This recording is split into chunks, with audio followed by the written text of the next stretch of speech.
with another gear review video, and I hope you're having a wonderful day. Today we're going to be taking a peek at the Gibraltar drop clutch. It's a pretty handy piece of hardware. I picked it up about a year ago and I had one issue with it. I'm going to talk about that in a little bit, but before we jump in the studio to break this thing down and give you kind of an overview, pro and con about it, I want to make one really big point. A drop clutch is not necessarily better than a traditional clutch. It's different, it's more specialized. So it really depends on who you are as a drummer and what you're looking for, whether you care about some of the things that this can do versus a traditional. Like I said, not better, it's just different. It's another route you can take. So without any more time, let's get into the video.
Alright guys, so how does it work? I pulled off my hi-hat from the Premier drum set, and I'm going to go through and explain exactly what this thing does.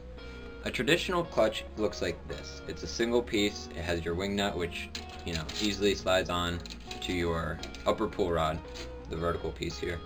Same idea with the wing nut, clamps on. But the cool thing about this is it's actually a two-part mechanism where you have your upper piece and your lower piece.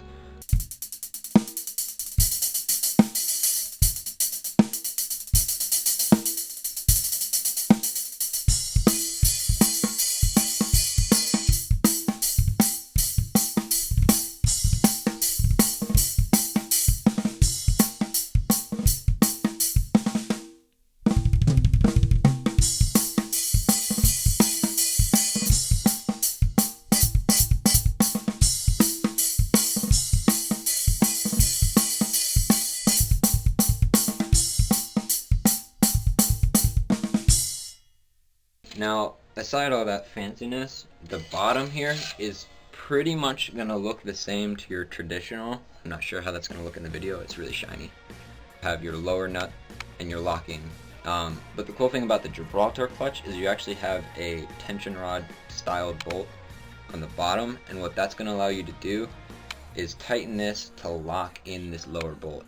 I know a lot of people have issues with their hi-hats that I hear with these lower nuts coming undone, and it completely drops your hi-hat blade. Really sucks, especially if you're playing live, but that generally solves the issue. I've never had it drop a blade unlike these, so that's a really cool solution that Gibraltar put in there.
Alright guys, the last piece of this video I'm going to spend talking about the one little issue I had on this, and it's going to give you just a little heads up. So basically what happened was I had a heavier hi-hat set blade. It was an old Zildjian, I forget what series it was, I just know it's really heavy. But basically what would happen is it would raise, but occasionally when I tried to play on it when it was half open and the clutch was engaged, it would drop. And it was really frustrating for a while because I was like, but I looked into it a little bit more and I realized the problem is not that the hi-hat blade was too heavy, but just that the hook was not catching the bait all the way. So what I mean by that is when the hook came down, it would only go about halfway into your indent. It would catch about maybe halfway to 3/4 way. So it wasn't fully under that indent, it wasn't fully grabbing it. So to solve that problem, and I dremeled out a little bit of that hook so it was more steep and could more easily slip under into the indent. It took a couple of times to get that little bit of more of a curve, not a problem. Once you get that, I almost can guarantee you that it's going to be a flawless clutch. Really worth the time, worth the money. I'm really satisfied, but yeah, like I said, don't be discouraged by that little problem if you have it in the beginning.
Guys, I hope that video helped you, and I hope you learned a little bit about the drop clutch, or if you're maybe wanting to buy it, that it gave you a good overview of what you're going to get in that box. Stay tuned for new videos that I'm going to come out with soon, and a big surprise coming up in the next video that, well, I'm not going to tell you what's going on, you're just going to have to see. But it's really cool, and it involves a new set that I've gotten recently from a really awesome guy in town. So yeah, that'll be for him, and stay tuned for that. Hope you guys enjoyed.